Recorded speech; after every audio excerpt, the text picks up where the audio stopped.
राजस्थान में पंचायतों के चुनाव टालने के बाद अब राज्य सरकार के नगर निकायों के चुनाव टालने के फैसले को भी हाईकोर्ट में चुनौती दी गई है। आज जस्टिस चंद्रशेखर और जस्टिस आनंद शर्मा की बेंच ने पूर्व विधायक संयम लोढ़ा की जनहित याचिका पर सुनवाई करते हुए इस मामले में राज्य सरकार से 4 सप्ताह में जवाब मांगा है। याचिका में कहा गया कि राज्य सरकार ने प्रदेश की 55 नगर पालिकाओं जिनका कार्यकाल नवम्बर 2024 में ही पूरा हो गया है, उनमें चुनाव नहीं करवाकर बिना अधिकार ही प्रशासक लगा दिए हैं।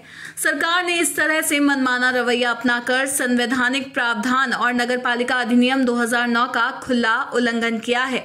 याचिकाकर्ता के वकील पुनीत सिंघवी ने बहस करते हुए कहा, सुप्रीम कोर्ट भी कह चुका है कि प्राकृतिक आपदाओं के अलावा स्थानीय निकायों के चुनाव नहीं टाले जा सकते हैं, लेकिन यहाँ सरकार अपने संवैधानिक कर्तव्य को पूरा करने में विफल हो गई है। सरकार की ओर से अदालत में महाधिवक्ता राजेंद्र प्रसाद पेश हुए।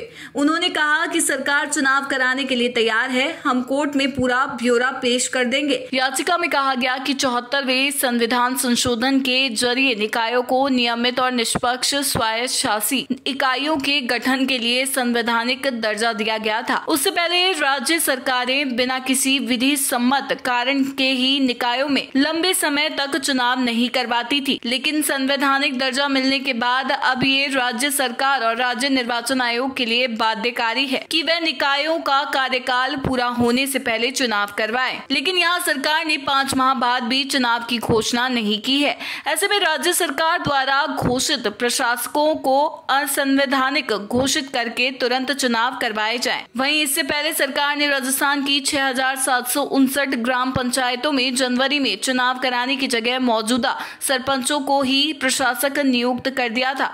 इसे भी हाईकोर्ट में चुनौती दी गई थी। ये मामला हाईकोर्ट में लंबित है। इसे लेकर सरकार ने जवाब पेश करते हुए कहा था कि वह पंचायतों का पुनर्गठन और पूर्ण सीमांकन करवा रही है, जो मई जून तक चलेगा। ऐसे में माना जा रहा है कि सरकार पंचायतों के चुनाव जून से पहले नहीं करवाएगी। राजस्थान में 55 नगर पालिकाएं अपना 5 वर्ष का कार्यकाल पूरा कर चुकी है। संविधान के अनुच्छेद 243 और राजस्थान नगर पालिका अधिनियम 2009 के मुताबिक 5 वर्ष की अवधि पूर्ण करते ही उनके चुनाव कराए जाना अनिवार्य है। लेकिन राजस्थान की सरकार अपने संवैधानिक कर्तव्य का उल्लंघन कर रही है और पिछले 6 माह से चुनाव को टाले हुए हैं। अतः हमने राजस्थान उच्च न्यायालय से फरियाद की है कि वो सरकार को चुनाव कराने के लिए निर्देशित करें। माननीय उच्च न्यायालय की खंडपीठ जस्टिस श्री चंद्रशेखर और आनंद शर्मा जी ने सरकार को 4 सप्ताह के भीतर अपना उत्तर प्रस्तुत करने के निर्देश दिए।